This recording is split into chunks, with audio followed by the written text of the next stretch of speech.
ഷീല ഇവരുടെ കയ്യിൽ ഒരുപാട് പണമുണ്ട്, എന്നാൽ അല്പം പോലും സമാധാനമില്ല.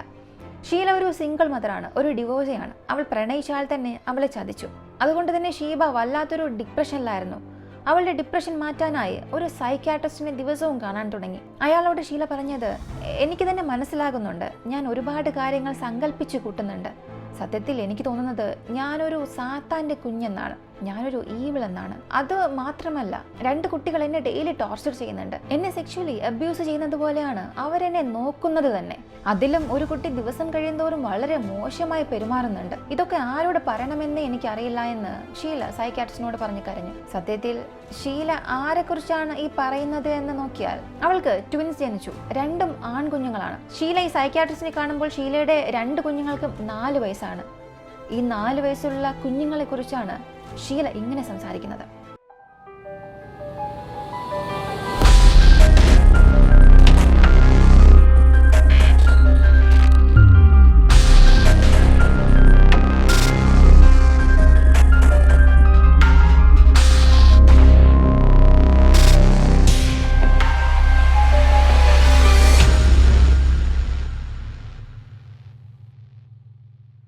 ടോംഷിൻഡ് DRC ഇത് ഇംഗ്ലണ്ടിലുള്ള ഒരു വലിയ വില്ലേജാണ്. ഈ വില്ലേജിൽ വൈറ്റ് ഹൗസ് ഫാം എന്ന ഒരു ഫാമുണ്ട്. ആ ഫാമിന്റെ ഉടമസ്ഥൻ നെവിളും അയാളുടെ ഭാര്യയായ ജൂണുമായിരുന്നു.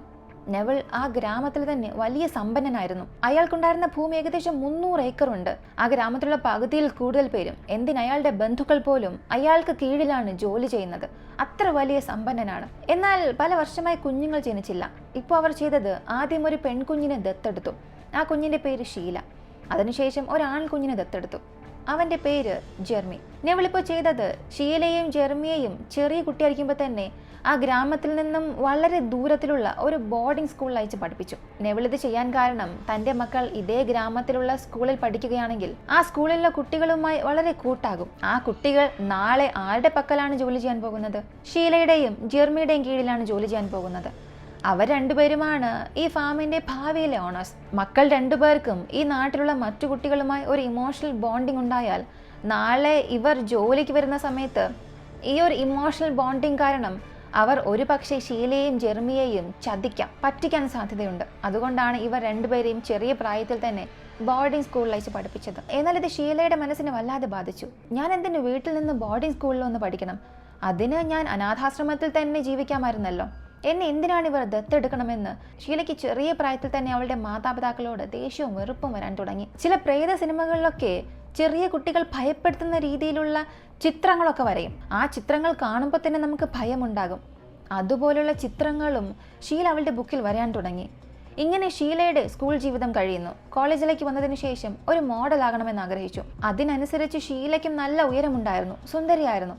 പക്ഷെ പ്രശ്നം എന്തെന്ന് ചോദിച്ചാൽ ഷീലയുടെ അച്ഛനായ നെവിളും അമ്മ ജൂണും ഇതിന് സമ്മതിച്ചില്ല. അവർ വളരെ ദൈവവിശ്വാസികളായിരുന്നു. അതും വളരെ പ്രധാനമായി ഷീലയുടെ അമ്മ ജൂൺ നമ്മൾക്കൊന്നും ചിന്തിച്ചു നോക്കാൻ കഴിയാത്തത്ര വിശ്വാസിയായിരുന്നു. അതുകൊണ്ട് നീ മോഡലിംഗ് ഒന്നും ചെയ്യാൻ പാടില്ല എന്ന് അവളുടെ ആഗ്രഹത്തെ തച്ചുടച്ചു കളഞ്ഞു. ഇത് ഷീലയ്ക്ക് വീണ്ടും അവരോട് ദേഷ്യം കൂടാൻ കാരണമാക്കി. ഈ സമയത്താണ് ഷീല ഗോൾ എന്ന ആളെ പരിചയപ്പെടുന്നത്. അവനെ പ്രണയിക്കാൻ തുടങ്ങി. അവനുമായി ശാരീരിക ബന്ധത്തിലും ഏർപ്പെട്ടു. ഗോളനെ ഷീലയുടെ കുടുംബത്തിന് ഇഷ്ടമേ അല്ലായിരുന്നു. അതിനുള്ള പ്രധാന കാരണം ഗോളൻ ഒരു മിഡിൽ ക്ലാസ് കുടുംബത്തിലുള്ള ആളാണ്. അതുകൊണ്ട് അവരുടെ സ്റ്റേറ്റസിന് അവൻ ശരിയാകില്ല എന്നതുകൊണ്ടാണ് അവനെ പ്രണയിക്കേണ്ട എന്ന് ഒരുപാട് തവണ ഷീലയോട് പറഞ്ഞു. പക്ഷേ ഷീല അതൊന്നും കേട്ടില്ല.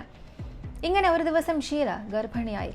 വിവാഹം കഴിക്കാതെ തന്നെ ഗോളന്റെ കുഞ്ഞിനെ അവളുടെ വയറ്റിൽ ചുമക്കാൻ തുടങ്ങി. ഇക്കാര്യം അറിഞ്ഞ ഉടനെ ഷീലയുടെ അമ്മ ഞെട്ടുകയാണ്. ഒരുപാട് ദേഷ്യം വരാൻ തുടങ്ങി. നീയൊരു സാത്താന്റെ കുഞ്ഞാണ്, നിനക്കുള്ളിലുള്ളതെല്ലാം ഈവിളാണെന്ന് ഷീലയെ നോക്കി ശപിക്കാൻ തുടങ്ങി. ഓരോ തവണയും ഷീല അവരുടെ മതവിശ്വാസങ്ങൾക്ക് എതിരെ എന്തെങ്കിലും ചെയ്താലോ മോഡലിംഗ് ചെയ്താലും ജൂൺ ഷീലയെ നോക്കി നീയൊരു സാത്താന്റെ കുഞ്ഞാണെന്ന് പറഞ്ഞ് ശപിക്കാൻ തുടങ്ങി. ഷീലയും ഇപ്പോൾ ഗർഭിണിയാണ്. അവളുടെ അമ്മയുടെ സമ്മർദ്ദം കാരണം മറ്റു മാർഗമില്ലാതെ ആ ഒരു കുഞ്ഞിനെ അബോർഷൻ ചെയ്യുന്നു. എന്നാൽ ഈ കുഞ്ഞിനെ ഇല്ലാതാക്കിയിട്ടും അടുത്ത ചില മാസത്തിൽ ഷീല വീണ്ടും ഗർഭിണിയായി. അതിനുള്ള കാരണവും ഗോളിനാണ്. ഇപ്പോൾ ജൂണിന് ക്ലിയറായി മനസ്സിലായി, അവർക്ക് മറ്റു മാർഗമൊന്നുമില്ല. ഷീലയും ഗോളിനും തമ്മിലുള്ള വിവാഹം കഴിച്ചു കൊടുക്കണം. എന്നാൽ ജൂണിന് മരുമകനായ ഗോളിന് ഇഷ്ടമല്ലായിരുന്നു. അതുകൊണ്ട് തന്നെ അവർ തന്നെ ലണ്ടനിൽ ഒരു അപ്പാർട്ട്മെന്റ് വാങ്ങിക്കൊടുത്തിട്ട് അവിടെ ഇവർ 2 പേരെയും പോയി താമസിക്കാനും ആവശ്യപ്പെട്ടു. ഇതിന് ജൂൺ ഷീലയ്ക്ക് വെച്ച ഒരേ ഒരു കണ്ടീഷൻ മാത്രം, കുഞ്ഞ് ജനിക്കുന്നതിന് മുൻപ് വിവാഹം കഴിക്കണം, ഉടനെ വിവാഹം കഴിക്കണം എന്നുള്ള ഒരു കണ്ടീഷൻ മാത്രം പറഞ്ഞു. ജൂൺ എത്രത്തോളം ദൈവവിശ്വാസി എന്ന് ചോദിച്ചാൽ ഒരേ ഒരു ഉദാഹരണം പറയാം. ഷീലയുടെ വിവാഹ ദിവസം അന്ന് ഷീല വെള്ള നിറത്തിലുള്ള ഗൗൺ ധരിക്കാൻ ജൂൺ അനുവദിച്ചില്ല. അതിന് കാരണം വെള്ള നിറത്തിലുള്ള ഗൗൺ എന്നത് വെർജിനിറ്റിയെ റെപ്രസെന്റ് ചെയ്യുന്നതാണ്. അതുകൊണ്ട് നീ അത് ലൈറ്റ് ഗ്രീൻ നിറത്തിലുള്ള ഒരു ഗൗൺ ഇട്ടാൽ മതിയെന്ന് ജൂൺ ഷീലയെ നിർബന്ധിപ്പിച്ചു. ഷീലയും മറ്റു മാർഗമില്ലാതെ ആ ഒരു ഗ്രീൻ നിറത്തിലുള്ള ഗൗൺ തന്നെ ധരിച്ചു. ഇങ്ങനെ രണ്ടുപേർക്കും വിവാഹം കഴിഞ്ഞു. ഇവർ ലണ്ടനിലേക്കും പോകുന്നു. എന്നാൽ നിർഭാഗ്യവശാൽ രണ്ടാമത്തെ തവണയും ഷീലയുടെ കുഞ്ഞ് അബോർട്ടാകുന്നു. കല്യാണം കഴിഞ്ഞ് അടുത്ത ചില മാസം കഴിഞ്ഞ് ഷീല വീണ്ടും ഗർഭിണിയായി. ഇത്തവണ ഷീലയ്ക്ക് ട്വിൻസ് ജനിക്കുന്നു. രണ്ടും ആൺകുഞ്ഞുങ്ങളാണ്. ഒരു കുഞ്ഞിന്റെ പേര് നിക്കോളാസ്, മറ്റൊരു കുഞ്ഞിന്റെ പേര് ഡാനിയൽ. ഷീല ഗർഭിണിയായിരിക്കുന്ന സമയത്ത് ഷീലയുടെ ഭർത്താവ് ഗോളിൻ ഷീലയെ ചതിക്കാൻ തുടങ്ങി, ദ്രോഹം ചെയ്യാൻ തുടങ്ങി, മറ്റുള്ള പെൺകുട്ടികളുമായി ബന്ധത്തിലേർപ്പെടാൻ തുടങ്ങി. അതുകൊണ്ട് തന്നെ ഷീലയ്ക്കും ഗോളിനും ഇടയിൽ ഒരുപാട് പ്രശ്നം വരാൻ തുടങ്ങി. ഇവർ രണ്ടുപേർക്കും ഇടയിൽ പ്രശ്നം അധികമായ സമയത്താണ് ഗോളിൻ ഷീലയോട് പറഞ്ഞു, ഞാൻ മറ്റൊരു പെൺകുട്ടി വിവാഹം കഴിക്കാൻ ആഗ്രഹിക്കുന്നു എന്ന്. ഇതിനുശേഷവും അവന്റെ കൂടെ ജീവിച്ചിട്ട് എന്ത് പ്രയോജനം എന്ന് കരുതിയ ഷീല ഡിവോഴ്സ് വാങ്ങുന്നു. ഷീല ഇപ്പോൾ ഒരു സിംഗിൾ മദറാണ്. ലണ്ടനിലാണ് താമസിക്കുന്നത്. അവളുടെ ഗ്രാമത്തിലേക്ക് പോകാൻ അവൾക്ക് തന്നെ താല്പര്യമില്ല. അതിനുള്ള കാരണം അവിടെ പോയാൽ അവളുടെ അമ്മ ടോർച്ചർ ചെയ്യും എന്നുള്ള ഒരേ ഒരു കാരണം. ജൂണിനെ സംബന്ധിച്ച് ഷീല എടുത്ത എല്ലാ തീരുമാനങ്ങളും തെറ്റായിരുന്നു. അതുകൊണ്ട് ഷീല എപ്പോഴൊക്കെ ആ ഗ്രാമത്തിൽ പോകുന്നു അപ്പോഴൊക്കെ അതിനെക്കുറിച്ച് വീണ്ടും വീണ്ടും പറഞ്ഞ് ഷീലയ്ക്ക് വേദന കൊടുക്കും, മാനസികമായ സമ്മർദ്ദം കൊടുക്കും. ഈ സാഹചര്യത്തിലാണ് ഷീല ഡിപ്രഷനിലേക്ക് പോകാൻ തുടങ്ങി. ഹാലൂസിനേഷൻ ഉണ്ടാകാൻ തുടങ്ങി. തൻ്റെ 4 വയസ്സുള്ള കുഞ്ഞുങ്ങൾ തന്നെ തെറ്റായ രീതിയിൽ നോക്കുന്നു എന്നൊക്കെ സങ്കല്പിക്കാൻ തുടങ്ങി. ഇങ്ങനെ പല മാസങ്ങൾ പോകുന്നു. ഓഗസ്റ്റ് മാസം 6-ാം തീയതി 1985 ഷീല ലണ്ടനിൽ നിന്നും തൻ്റെ 2 കുഞ്ഞുങ്ങളുമായി സ്വന്തം നാട്ടിലേക്ക് വരുന്നു. കുറച്ചു ദിവസം അവിടെ താമസിക്കാൻ തീരുമാനിക്കുന്നു. എന്നാൽ ഷീലയെ കൊണ്ട് ഒറ്റയ്ക്ക് കാർ ഓടിച്ചു പോകാൻ കഴിയില്ല. അവൾ നേരത്തെ ഡിപ്രഷനിലാണ്. അതുകൊണ്ട് ഇപ്പോൾ സഹായത്തിനായി ഗോളിനെ വിളിക്കുന്നു. ഗോളിനും ഷീലയും കുഞ്ഞുങ്ങളെയും കുട്ടിക്കൊണ്ട് ലണ്ടനിൽ നിന്നും ആ ഗ്രാമത്തെ നോക്കി പോകാൻ തുടങ്ങി. ഏകദേശം 3 മണിക്കൂറത്തെ യാത്രയാണ്. ഈ യാത്രയിൽ ഗോളിന്റെ 2 മക്കളും ഗോളിനെ ശല്യപ്പെടുത്താൻ തുടങ്ങി. ദയവ് ചെയ്ത് മുത്തശ്ശിയുടെ വീട്ടിലേക്ക് കൊണ്ടുപോകരുത്, ഞങ്ങൾക്ക് അവിടെ താമസിക്കാൻ ഇഷ്ടമല്ല. ഇങ്ങനെ ഗോളിനെ വണ്ടി ഓടിക്കാൻ സമ്മതിക്കാതെ തടഞ്ഞു. അതിനുള്ള കാരണം ഞാൻ നേരത്തെ പറഞ്ഞല്ലോ. ജൂൺ നല്ലൊരു മതവിശ്വാസിയായിരുന്നു. ഈ 4 വയസ്സുള്ള കുഞ്ഞുങ്ങളെയും പ്രാർത്ഥിക്കാനായി ഒരുപാട് സമയം മുട്ടുകുത്തി നിർത്തിയിരിക്കും. ഇതവർക്ക് ഇഷ്ടമല്ലായിരുന്നു. ആ ഒരു വേദന താങ്ങാൻ കഴിയാത്തത് കൊണ്ടാണ് ഈ 2 കുട്ടികളും ആ വീട്ടിൽ പോകാൻ ആഗ്രഹിച്ചില്ല. ഇപ്പോൾ ഗോളിൻ പറഞ്ഞത് അങ്ങനെയൊന്നും മുത്തശ്ശനും ചെയ്യില്ല എന്ന് പറഞ്ഞ് ഷീലയെ നോക്കി. ഷീലയും അതെ എന്ന രീതിയിൽ ഒന്ന് തലയാട്ടി. പക്ഷെ ഷീല ആ കാറിന് പുറത്തേക്ക് തന്നെ നോക്കിക്കൊണ്ടിരിക്കുകയായിരുന്നു. കാറിനുള്ളിൽ ഇത്രയും വലിയൊരു സംഭാഷണം നടക്കുന്നു. എന്നാൽ അതൊന്നും ഷീല ശ്രദ്ധിച്ചില്ല. എന്തിനാ യാത്രയുടെ അവസാനം വരെയും ഷീല ഒരു വാക്ക് പോലും സംസാരിച്ചില്ല. അവളുടെ കുഞ്ഞുങ്ങളോട് പോലും സംസാരിച്ചില്ല. ഗോളിൻ ഷീലയും കുഞ്ഞുങ്ങളെയും മുത്തശ്ശിയുടെ വീട്ടിൽ ഇറക്കി വിട്ടിട്ട് അവിടെ നിന്നും പോയി. കാരണം ഗോളിന് ഇതിനു ശേഷം അവിടെ വേറെ ജോലികളൊന്നുമില്ല. നേരത്തെ തന്നെ ജൂണിന് മരുമകന് ഇഷ്ടമേ അല്ല. ഇനിയിപ്പോൾ കാണുകയാണെങ്കിൽ ദേഷ്യം കൂടുമെന്ന് കരുതിയിട്ട് ഗോളിൻ അപ്പം തന്നെ അവിടെ നിന്നും പോയി. അന്ന് രാത്രി ഓഗസ്റ്റ് മാസം 6-ാം തീയതി ഷീലയ്ക്കൊരു സഹോദരൻ ഉണ്ടെന്ന് പറഞ്ഞല്ലോ, ജെർമി. ജെർമി ഈ ഒരു കുടുംബ വീട്ടിൽ നിന്നും മാറി മറ്റൊരു വീടെടുത്ത് താമസിക്കുകയാണ്. അവന്റെ ഗേൾ ഫ്രണ്ടുമായി ഒരുമിച്ച് താമസിക്കുന്നു. അങ്ങനെ ആ രാത്രി അവന്റെ വീട്ടിൽ ഒരു കോൾ വരുന്നു. ആ കോൾ വിളിച്ചത് ജെർമിയുടെ അച്ഛനായിരുന്നു. ഷീല എല്ലാവരെയും തോക്ക് കാണിച്ച് ഭീഷണിപ്പെടുത്തുന്നതായി ആ ഒരു ഫോണിലൂടെ തന്നെ നിലവിളിച്ചു പറഞ്ഞു. ഇങ്ങനെ സംസാരിച്ചുകൊണ്ടിരിക്കുമ്പോൾ തന്നെ പെട്ടെന്ന് ആ ഒരു കോള് കട്ടാവുകയും ചെയ്തു. ഇപ്പോൾ ജെർമി ലോക്കൽ പോലീസിനെ കോൾ ചെയ്തു. പോലീസും പെട്ടെന്ന് തന്നെ ആ ഒരു വീട്ടിൽ വന്നു. എന്നാൽ ഇപ്പോൾ വീടിനുള്ളിലേക്ക് പോകാൻ അവർക്ക് ധൈര്യം വന്നില്ല. അതിന് കാരണം അപ്പോൾ ആ വീട്ടിൽ വന്ന 2 പോലീസുകാരുടെ കയ്യിലും തോക്കില്ലായിരുന്നു. തോക്കുള്ള സ്പെഷ്യൽ ഫോഴ്സ് വീട്ടിലേക്ക് വരണമെന്നുണ്ടെങ്കിൽ അതിന് അല്പം സമയമെടുക്കും. അതുകൊണ്ട് അവർ വീടിന് പുറത്ത് തന്നെ കാത്തിരിക്കാൻ തുടങ്ങി. അടുത്ത ചില സമയത്തിൽ തന്നെ ജെർമിയും ആ സ്ഥലത്ത് വന്നു. അവരുടെ വീട്ടിൽ 2 നായ ഉണ്ടായിരുന്നു. വീടിനുള്ളിൽ ഒന്നും വീടിന് പുറത്തൊന്നും ഉണ്ടായിരുന്നു. ഈ 2 നായയും പോലീസ് വന്ന സമയത്ത് തുടർന്ന് കുരച്ചുകൊണ്ടിരിക്കുകയായിരുന്നു. അതൊരു രാത്രി ആയിരുന്നിട്ട് കൂടിയും ആ വീട് മുഴുവനും ലൈറ്റ് കത്തിക്കിടക്കുകയായിരുന്നു. പക്ഷെ അപ്പോഴും പോലീസിനെ കൊണ്ടൊന്നും ചെയ്യാൻ കഴിഞ്ഞില്ല. സ്പെഷ്യൽ ഫോഴ്സ് വരുന്നതുവരെ കാത്തിരുന്നു. ഏകദേശം അതിരാവിലെ ആയപ്പോഴാണ് അവർ വീടിനുള്ളിലേക്ക് തന്നെ പോയത്. ഇപ്പൊ പോലീസ് വീടിനുള്ളിൽ കയറാൻ ശ്രമിക്കുമ്പോൾ വീടിന്റെ കതക് അകത്തുവഴി പൂട്ടിയിരിക്കുകയായിരുന്നു. ഇപ്പോൾ അത് പൊളിച്ചിട്ടാണ് അവർ അകത്തേക്ക് കയറിയത്. അങ്ങനെ പോയി നോക്കിയപ്പോൾ വീടിനുള്ളിൽ എല്ലാവരും വെടിയേറ്റ് മരിച്ചു കിടക്കുകയായിരുന്നു. നിവേലും ഭാര്യയായ ജൂണും നിക്കോളാസ്, ഡാനിയൽ എന്ന 4 വയസ്സുള്ള ചെറിയ കുഞ്ഞുങ്ങളും. എന്തിന് ഷീല പോലും വെടിയേറ്റ് മരിച്ചു കിടന്നിരുന്നു. ഷീലയുടെ ശരീരത്തിൽ തന്നെ അവൾ ഉപയോഗിച്ചൊരു വലിയ തോക്ക് വെച്ചിട്ടുണ്ടായിരുന്നു. ഷീലയ്ക്ക് അടുത്ത് ഒരു ബൈബിളും ഉണ്ടായിരുന്നു. പോലീസ് ഈ ഒരു കേസിനെ കുറിച്ച് അന്വേഷിക്കുമ്പോൾ അറിയാൻ കഴിഞ്ഞത് ഷീലയ്ക്ക് ഒരുപാട് ദിവസമായി മാനസികമായ ചില പ്രശ്നങ്ങളുണ്ടായിരുന്നു. ഓഗസ്റ്റ് മാസം 6-ാം തീയതി പോലും ഒരു സോംബി പോലെ തൻ്റെ മക്കളുമായി കളിക്കുകയായിരുന്നു. സോംബി പോലെ ആ വീട് മുഴുവനും നടന്നു. വീടിനുള്ളിൽ ആരും നിർബന്ധിച്ച് കയറിയതുപോലെ തോന്നുന്നില്ല. വീടിന്റെ മുൻവശത്തെ കതക് അകത്തൂടെ പൂട്ടിയിരിക്കുകയാണ്.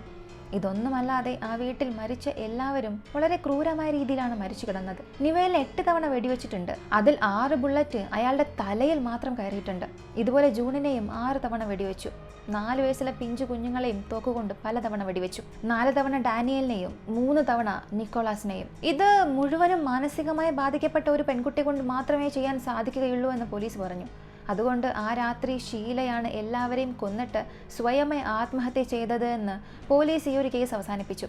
ശരി, അങ്ങനെയാണെങ്കിൽ കേസ് അവസാനിച്ചല്ലോ. ഷീലയ്ക്ക് മാനസികമായ പ്രശ്നമുണ്ട്, അതുകൊണ്ട് അവൾ എല്ലാവരെയും കൊന്നിട്ട് സ്വയം ആത്മഹത്യ ചെയ്തു. അപ്പോൾ ആരുടെ കേസിലും ഫയൽ ചെയ്യാൻ പറ്റില്ല, എല്ലാവരും കൊന്നവരും മരിച്ചു. എന്നാൽ ഈ ഒരു സംഭവം നടന്ന് 1 മാസം കഴിഞ്ഞാണ് ഈ ഒരു കേസിൽ വലിയൊരു ട്വിസ്റ്റ് വന്നത്. ഏപ്രിൽ മാസം 7-ാം തീയതി ജൂലി എന്നൊരു പെൺകുട്ടി പോലീസ് സ്റ്റേഷനിലേക്ക് വരുന്നു. ഷീലയുടെ സഹോദരനായ ജെർമിയെ കുറിച്ച് കംപ്ലൈന്റ് കൊടുക്കുന്നു. ഈ നീച പ്രവൃത്തിയെല്ലാം ചെയ്തത് ഷീലയല്ല, ജെർമിയാണെന്ന് പറഞ്ഞു. ഇത് കേട്ടതും പോലീസിനെ വിശ്വസിക്കാതിരിക്കാനായില്ല. കാരണം ഇത് കേട്ടതിന് ശേഷമാണ് പോലീസിന് ഓരോ സംശയമായി തോന്നാൻ തുടങ്ങിയത്. ഉദാഹരണത്തിന്, ജെർമി അന്ന് രാത്രി പോലീസിനെ വിളിച്ചല്ലോ, അപ്പോൾ അവൻ എമർജൻസി സർവീസ് നമ്പറിലേക്കല്ല വിളിച്ചത്, ലോക്കൽ പോലീസ് സ്റ്റേഷൻ നമ്പർ അവൻ അറിയാമായിരുന്നു.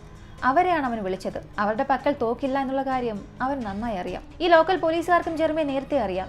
അതിനുള്ള കാരണം ഞാൻ നേരത്തെ പറഞ്ഞതുപോലെ ജെർമിയുടെ അച്ഛനാണ് ആ നാട്ടിലെ വലിയ സമ്പന്നൻ. പകുതിയിൽ കൂടുതൽ ആളുകളും അയാൾക്ക് കീഴിലാണ് ജോലി ചെയ്യുന്നത്. അപ്പോൾ ജെർമിക്കും അവിടെ വലിയൊരു പിടിപാടുണ്ടായിരുന്നു. ഈ സംഭവം നടന്ന അന്നത്തെ ദിവസം ജെർമി വീടിനുള്ളിൽ ഉണ്ടായിരുന്ന രക്തത്തുള്ളികൾ പതിഞ്ഞ വസ്തുക്കളെല്ലാം എടുത്ത് കളയണമെന്നും അതെല്ലാം എരിച്ചു കളയണമെന്നും അവിടെ ഉണ്ടായിരുന്ന പോലീസുകാരോട് തന്നെ ആജ്ഞാപിച്ചു. ലോക്കൽ പോലീസുകാരും അതെല്ലാം എരിച്ചു കളഞ്ഞു. അതിനർത്ഥം ആ വീട്ടിലുണ്ടായിരുന്ന പ്രധാനപ്പെട്ട എവിഡൻസുകൾ എല്ലാം തന്നെ പോലീസ് തന്നെ നശിപ്പിച്ചു. ഇതൊന്നാമത്തെ കാര്യം. അടുത്ത കാര്യം, ജെർമി എങ്ങനെയുള്ളൊരു വ്യക്തി എന്ന് ചോദിച്ചാൽ അവൻ സമ്പന്നനായാൽ പോലും ഒരുപാട് മോഷ്ടിക്കുമായിരുന്നു, ഒരുപാട് തെറ്റായ പ്രവൃത്തികൾ ചെയ്യും. ഡയമണ്ട് റിംഗ് വാങ്ങിയിട്ട് അതിൻ്റെ ഡയമണ്ട് കല്ലെടുത്ത് മാറ്റുകയും സാധാരണ കല്ലെടുത്ത് വെച്ച് അതിനെ വിൽക്കുകയും ചെയ്യും. ഇങ്ങനെ ഒരുപാട് കുറ്റം ചെയ്തുകൊണ്ടിരുന്നു. ഇതുകൂടാതെ ഇടയ്ക്കിടയ്ക്ക് മയക്കുമരുന്ന് ഉപയോഗിക്കും. ഇതെല്ലാം ശരി, ജെർമി എന്തിന് ഇവരെല്ലാം കൊല്ലണം എന്ന് ചോദിച്ചാൽ ഈ 300 ഏക്കർ സ്ഥലം മുഴുവൻ സ്വത്തിൻ്റെയും അവകാശി ഷീലയും ജെർമിയും മാത്രമാണ്. ഷീലയെ കൊല്ലുകയാണെങ്കിൽ മുഴുവൻ സ്വത്തും അവന് തന്നെ കിട്ടും. ഷീലയെ മാത്രം ഇല്ലാതാക്കിയാൽ പോരാ, അവൾക്ക് 2 കുട്ടികളുണ്ടല്ലോ. നാളെ ആ 2 കുട്ടികൾ വളർന്ന് ഈ സ്വത്തിന് അവകാശം ചോദിച്ചു വരും, അതിന്റെ പങ്ക് ചോദിക്കും. ഇത് പരമ്പര സ്വത്താണ്, അതിൽ ആ കുഞ്ഞുങ്ങൾക്കും അവകാശമുണ്ട്. അതുകൊണ്ട് ആ കുഞ്ഞുങ്ങളെയും ഇല്ലാതാക്കി. ശരി, ഇപ്പോഴെന്തിന് അമ്മയും അച്ഛനെയും അതുപോലെ തന്നെ ചെയ്തു എന്ന് ചോദിച്ചാൽ അവരുടെ മാതാപിതാക്കൾക്ക് തുടക്കത്തിലെ തന്നെ ഈ 2 മക്കളെയും ഇഷ്ടമല്ലായിരുന്നു. അതുകൊണ്ട് അവർ ആദ്യമേ പറഞ്ഞത് ഞങ്ങളുടെ സ്വത്തുക്കൾ നിങ്ങളുടെ 2 പേരുടെ പേരിലും എഴുതി വയ്ക്കില്ല എന്ന് എപ്പോഴും പറയുമായിരുന്നു. ഇത് ജെർമി ഒരുപാട് ദേഷ്യപ്പെടുത്തി. എങ്ങനെയായാലും ഈ 2 പേരും ഈ സ്വത്തുക്കൾ ഒരിക്കലും നമ്മുടെ പേരിൽ എഴുതി വയ്ക്കില്ല. ഒരുപക്ഷെ ഇവ 2 പേരും മരിക്കുകയാണെങ്കിൽ ഈ സ്വത്തുക്കൾ നേരെ അടുത്ത അവകാശിയിലേക്ക് വരും. ഇതാണ് ജെർമിയുടെ പദ്ധതി. ഈ പദ്ധതി അനുസരിച്ച് ജെർമി ആ വീട്ടിലുള്ള എല്ലാവരെയും ഇല്ലാതാക്കി. ഷീലയുടെ അടുത്ത് അവൻ ഉപയോഗിച്ച തോക്ക് വെച്ചു. അപ്പോൾ എങ്ങനെയാണ് ആ വീട് അകത്തുകൂടെ പൂട്ടിയതെന്ന് ചോദിച്ചാൽ ആ വീടിന്റെ അടുക്കളയിൽ ചെറിയൊരു വിൻഡോ ഉണ്ടായിരുന്നു. ജെർമി ഈ സംഭവങ്ങളെല്ലാം ചെയ്ത് അവസാനിപ്പിച്ചിട്ട് വീടിന്റെ മുൻവശത്തെ കതക് പൂട്ടുകയും പുറകുവശത്തുള്ള ജനാല വഴി രക്ഷപ്പെടുകയും ചെയ്തു. ജെർമിയാണ് ഈ ഒരു നീച പ്രവൃത്തി ചെയ്തത് എന്നുള്ളതിന് ഷീലയുടെ അടുത്ത് ഒരു ബൈബിൾ ഉണ്ടായിരുന്നല്ലോ, ആ ബൈബിളിൽ അവന്റെ ഫിംഗർ പ്രിന്റും കണ്ടുപിടിച്ചു. ഈ എവിഡൻസ് എല്ലാം ഉപയോഗിച്ച് ജെർമിയെ കുറ്റവാളിയെന്ന് കോടതി തെളിയിക്കുന്നു. ഈ ഒരു കേസിൽ ജെർമിക്ക് ജീവപര്യന്തം ശിക്ഷ കൊടുത്തു. ശരി, അപ്പോൾ ഈ ഒരു കേസ് അവസാനിച്ചല്ലോ. കുറ്റവാളിയെ പോലീസ് പിടിച്ചു, അവന് ശിക്ഷയും കൊടുത്തു. എന്നാൽ ഒരുപാട് പേർ ഈ കേസിനെ കുറിച്ച് പറയുന്ന തിയറി എന്തെന്ന് ചോദിച്ചാൽ ജെർമി ഇതൊന്നും ചെയ്തിട്ടില്ല എന്നാണ്. അപ്പോൾ ആര് ഇത് ചെയ്തു എന്ന് ചോദിച്ചാൽ ഇവരുടെ കീഴിൽ ജോലി ചെയ്ത ഇവരുടെ ബന്ധുക്കൾ, അവരാണ് ഇത് ചെയ്തതെന്ന് പറയുന്നു. ബന്ധുക്കൾക്ക് വളരെ നന്നായി അറിയാം ഷീലയ്ക്ക് മാനസിക പ്രശ്നമുണ്ട്. ആ വീട്ടിൽ ജോലി ചെയ്യുന്നതും ഈ ബന്ധുക്കളാണ്. ഈ മുഴുവൻ കുടുംബത്തെയും ഇല്ലാതാക്കിയിട്ട് ഈ കുറ്റം ചെയ്തത് ആ കുടുംബത്തിലുള്ള ജെർമി തന്നെയാണെന്ന് പറയുകയാണെങ്കിൽ ഈ കാണുന്ന സ്വത്തുക്കളെല്ലാം ആരെ കൊണ്ടും അനുഭവിക്കാൻ കഴിയാതെ ബന്ധുക്കൾക്ക് തന്നെ തിരികെ വരും. ഇതാണ് സത്യത്തിൽ വൈറ്റ് ഹൗസ് ഫാമിൽ നടന്നത് എന്ന് ഒരുപാട് പേർ പറയുന്നു. നിങ്ങൾ എന്താണ് ഈ ഒരു കേസിനെ കുറിച്ച് ചിന്തിക്കുന്നത്? ഷീലയാണോ ഇത് ചെയ്തത്, അല്ലെങ്കിൽ ജെർമിയാണോ ചെയ്തത്, അതുമല്ലെങ്കിൽ ആ കുടുംബത്തിലെ ബന്ധുക്കളാണോ ഇത് ചെയ്തത്? നിങ്ങളുടെ അഭിപ്രായം കമന്റിൽ പറയുക, അതിന് കാരണവും അറിയിക്കുക. വീഡിയോ ഇഷ്ടമായ ലൈക്ക് ചെയ്യുക, ഷെയർ ചെയ്യുക. നമ്മുടെ ചാനൽ സബ്സ്ക്രൈബ് ചെയ്യാതെ ഒരുപാട് പേർ കണ്ടുകൊണ്ടിരിക്കുന്നുണ്ട്, മറക്കാതെ സബ്സ്ക്രൈബ് ചെയ്ത് സപ്പോർട്ട് ചെയ്യുക. മറ്റൊരു വീഡിയോയുമായി വീണ്ടും കാണാം.